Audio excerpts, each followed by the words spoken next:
यह चैनल केवल मनोरंजन के उद्देश्य से काल्पनिक कहानियां बनाता है। हम बच्चों अंडर 18 को सामग्री नहीं बनाते हैं। 18+ या उससे अधिक आयु वर्ग के लोगों का देखने के लिए स्वागत है।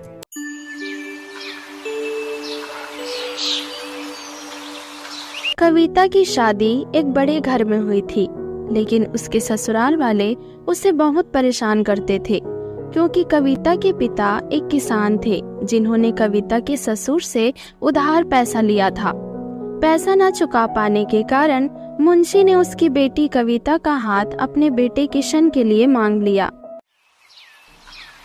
बाप रे बाप, ये महामारी में पेट कितना दर्द करता है, उठा भी नहीं जा रहा है मुझसे तो। फिर कविता धीरे से उठकर बैठक रूम तक जाती है। माँ जी, माफ करिएगा, आज मैं सुबह उठ नहीं पाई। महामारी की वजह से पेट में बहुत दर्द है। नाश्ते में क्या बना है? कविता जैसे ही चेयर में बैठने वाली होती है, तभी उसकी सास चंपा कहती है, देख लो महारानी को कैसे बहाना बना रही है। पूरी दुनिया में तो यही एक औरत है जिसे दर्द हो रहा है। हम तो इंसान ही नहीं हैं। बड़ी बहू को दर्द नहीं होता है क्या? और तुम्हें यहाँ बैठने को कौन बोला?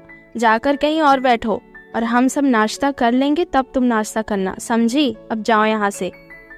कविता रुई जैसी शक्ल बनाकर वहाँ से चली जाती है। तभी कविता का देवर आता है। माँ, आप खुद एक औरत हो, आप दूसरी औरत का दुख कैसे नहीं समझती हो? बड़ी भाभी को महामारी होती है तो उनका तो ख्याल रखा जाता है, तो मंझली भाभी के साथ ही ऐसा अन्याय क्यों? क्योंकि उसके पिता ने हमसे उधार पैसा लिया है और ये शादी सिर्फ सौदा है, समझ गया? और हाँ, बड़ों के बीच कुछ ज्यादा ही बोलने लग गया है तू। आप जैसे बड़े रहे तो मुंह खुल ही जाता है। और भैया, आप तो कुछ कहिए, वो आपकी पत्नी है तो फिर उनके साथ ऐसा बर्ताव क्यों? मुझे कोई मतलब नहीं है। उस गरीब गवार से समझ गया तू? तुझे नाश्ता नहीं करना है तो जा, यहाँ से फालतू का मूड खराब मत कर। राहुल गुस्से में वहाँ से निकल जाता है। वह कविता को खिड़की के पास खड़ा होकर देखते रहता है। बेचारी भाभी कितना सहती है। सब गलती इनके माँ बाप की है। अगर पैसा नहीं चुका पाए तो अपनी बेटी को सूली में क्यों चढ़ाए? उनकी गलती की सजा अब इन्हें सहना पड़ रहा है। आज मुझे उस लड़के की याद आ रही है। काश मैं उस दिन उससे बात कर लेती। वो मेरे लिए बहुत संघर्ष करता था, लेकिन मैं उसके प्यार को समझ नहीं पाई और फूट फूट कर रोने लगती है। आपने भी किसी से प्यार किया था, मैंने भी, लेकिन उसने मुझे देखा भी नहीं और उसका नाम भी पता नहीं चल पाया मुझे। तभी अचानक कविता बेड पर गिर जाती है। अरे इन्हें क्या हुआ? वह जल्दी दौड़कर कमरे में आता है। भाभी, आपको क्या हुआ? आप गिर कैसे गई? राहुल, मुझे उस लड़के की याद आ रही है। उसका नाम भी राहुल था। वो रोज मुझे देखने आता था मेरे गांव। मैंने उसे कभी सामने से देखा ही नहीं। उसने भी मुझे पीछे से ही देखा है। आज मुझे उसकी बहुत याद आ रही है। पहले आप आराम करो। आपको महामारी हुआ है ना, मैं आपके लिए नाश्ता लेकर आता हूँ, ठीक है? और वह जल्दी से दौड़कर कविता के लिए नाश्ता लेकर आता है। कविता नाश्ता करती है और सो जाती है। कहीं ये वही लड़की तो नहीं है जिसे मैं देखने जाता था? इनकी स्टोरी मेरे ही जैसी है। उस लड़की का पता लगाना पड़ेगा जिससे मैं उस लड़की के बारे में पूछता था। और वह अपने दोस्त रवि के पास जाता है। भाई, तू अचानक उस लड़की के बारे में क्यों पता लगा रहा है? कुछ हुआ है क्या? पहले उसके बारे में पता चल जाए, फिर मैं तुझे सब कुछ बताऊंगा। थोड़ी ही देर में रवि और राहुल गांव पहुंच जाते हैं। वहां जाकर दोनों पूछताछ करते हैं। उस लड़की का पता चल जाता है। उसका नाम कमली था। आज तुम यहाँ कैसे, इतने दिनों बाद? मुझे उस लड़की के बारे में जानना है। कुछ बता सकती हो क्या उसके बारे में? क्या जानना है तुम्हें उसके बारे में, बताओ। वो कहाँ रहती है आजकल? तुम्हें नहीं पता क्या? उसके पिताजी ने पास वाले एक अमीर मुंशी से उधार कुछ पैसे लिए थे। पैसे न चुका पाने के कारण मुंशी ने अपने बेटे की शादी उस लड़की से करवा दी। अब वो शहर में रहती है। क्या? उसका नाम क्या है, बता सकती हो? कविता नाम है उसका। क्या? राहुल शौक में चला जाता है। ठीक है, अब हम चलते हैं यहाँ से। दोनों वहाँ से चले जाते हैं। राहुल सदमे में चला गया था। रवि एक पेड़ के नीचे गाड़ी को रोकता है। राहुल का आँख भर गया था। भाई, ये क्या हो गया? भगवान मेरे साथ ऐसा कैसे कर सकते हैं? मैंने उसे दिलो जान से चाहा था और आज वही लड़की मेरी भाभी है। मैं इस चीज को कैसे एक्सेप्ट करूं? समझ नहीं आ रहा है, मेरे घर में वो घुट घुट कर रहती है। भाई, अभी भी कुछ नहीं बिगड़ा है, क्योंकि तेरे भैया उसे दिल से पसंद नहीं करते हैं। वो तो खुद कहते हैं कि वह शादी सिर्फ एक सौदा है, तो तू उसे भाभी मान ही मत। सब ठीक हो जाएगा, कुछ दिन और इंतजार कर। भाई, मुझे जल्दी घर लेकर चल। उसकी तबीयत भी खराब थी और घर वाले उसे परेशान करते हैं। मैं नहीं रहूंगा तो उसे प्रोटेक्ट कौन करेगा?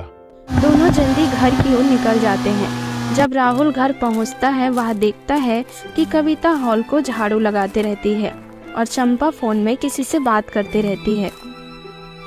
राहुल कविता के पास जाता है। आपकी तबीयत खराब है ना, आपको रेस्ट करना चाहिए। जाओ आप अपने कमरे में। लेकिन माँ जी। उनको मैं देख लूंगा, आप जाओ अपने कमरे में। कविता अपने कमरे में चली जाती है। कविता को कमरे में जाते देख चंपा, मैं आपसे बाद में बात करती हूँ, ठीक है? ये कमरे में कैसे चली गई? इसकी हिम्मत कैसे हुई? मैंने भेजा है उसे कमरे में। मैंने तुझे कितनी बार कहा है हम सास बहू के बीच में मत पड़, लेकिन तुझे समझ क्यों नहीं आता? माँ, आज मुझे शर्म आ रही है कि मैं आपका बेटा हूँ। और ऐसे कहकर राहुल भी अपने कमरे में चला जाता है। देखते ही देखते रात हो जाती है। सब अपने अपने कमरे में सोए रहते हैं। कविता भी आराम कर रही होती है। तभी किशन कमरे में आता है। राहुल कविता के कमरे के पास ही बैठा रहता है, क्योंकि उसे नींद नहीं आ रही थी। ये भिखारन कैसे आराम से मेरे बिस्तर में सोई है? चल उठ, मुझे प्यार करना है तेरे साथ। राहुल को बहुत गुस्सा आता है किशन का बात सुनकर। आप आ गए, आपने शराब पी है? और वह कविता के साथ जबरदस्ती करने लगता है। ये आप क्या कर रहे हैं? छोड़िए मेरा हाथ, मुझे दर्द हो रहा है। कविता चीखने लगती है। राहुल को बहुत गुस्सा आता है और वह दौड़ते दौड़ते कमरे में आता है और किशन को एक घूंसा मारता है।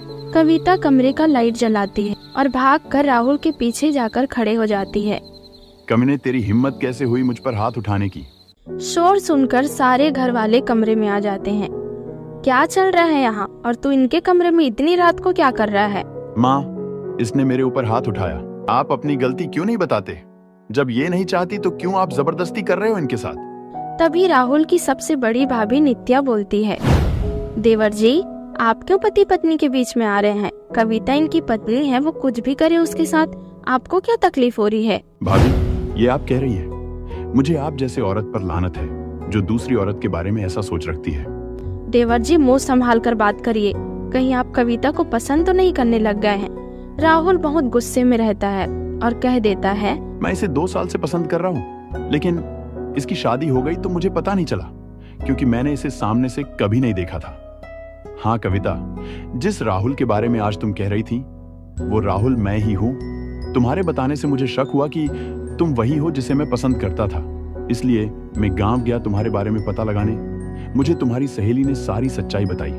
अब मैं कविता को लेकर यहाँ से जा रहा हूँ और इसके पापा ने जो भी उधार लिया है उसे मेरे हिस्से से काट लेना। और माँ, आप मुझे भूल जाना कि कोई आपका छोटा बेटा था। आप खुद एक औरत हो। इस घर में जितनी भी औरतें हैं बिल्कुल दूसरी औरत के दर्द को नहीं समझती। कल को आप लोगों की बेटी होगी तब समझ आएगा। और वह रात को ही घर छोड़ देता है और कविता को लेकर गांव चला जाता है। दोनों सुबह तक गांव पहुंच जाते हैं। देखिए तो जी, कौन आया है? हमारी बिटिया आई है। बेटा अंदर आओ। लेकिन तुम अपने देवर के साथ कैसे आई हो? तुम्हारा पति कहाँ है? आंटी जी, कविता को आराम करने दीजिए, मैं सब बताता हूँ आपको। जाओ तुम आराम करो। कविता अपने कमरे में चली जाती है। क्या हुआ बेटा? हमारी बेटी से कोई गलती हुई है क्या? गलती उससे नहीं, आप दोनों से हुई है। आप अपने कर्ज का बोझ अपने बेटी पर कैसे डाल सकते हो? आपने एक बार भी लड़के के बारे में जानने की कोशिश नहीं की और कर शादी कर दिया। बेटा हमें माफ कर दो, हम बहुत परेशान हो गए थे। माफी मुझसे नहीं, अपनी बेटी से मांगिए। वहाँ उसने क्या क्या सहा है उसके लिए। क्या मुझे इजाजत है आपकी बेटी से शादी करने की? मैं उसे बहुत खुश रखूंगा और उसका हमेशा ख्याल रखूंगा। और उधार की चिंता मत करिए, मैंने सब चुका दिया है। तुम कहाँ जा रही हो? मैं रसोई से कुछ मीठा लेने जा रही हूँ। हमको दामाद नहीं बेटा मिल गया, इसलिए जिसने हमारा कर्ज और हमारी बेटी को संभाल लिया। राहुल और कविता की मंदिर में शादी हो जाती है और दोनों खुशी खुशी रहने लगते हैं। उधर किशन शराब पीकर सारा पैसा उड़ा देता है और चंपा के बड़े बेटे सूर्या अपनी बीवी को लेकर दूसरे जगह शिफ्ट हो गया। चंपा की जिंदगी बदतर हो गई क्योंकि उसके पास अब कोई नहीं बचा। ना बेटा ना पति। उसके पति की भी कार एक्सीडेंट में मौत हो गई।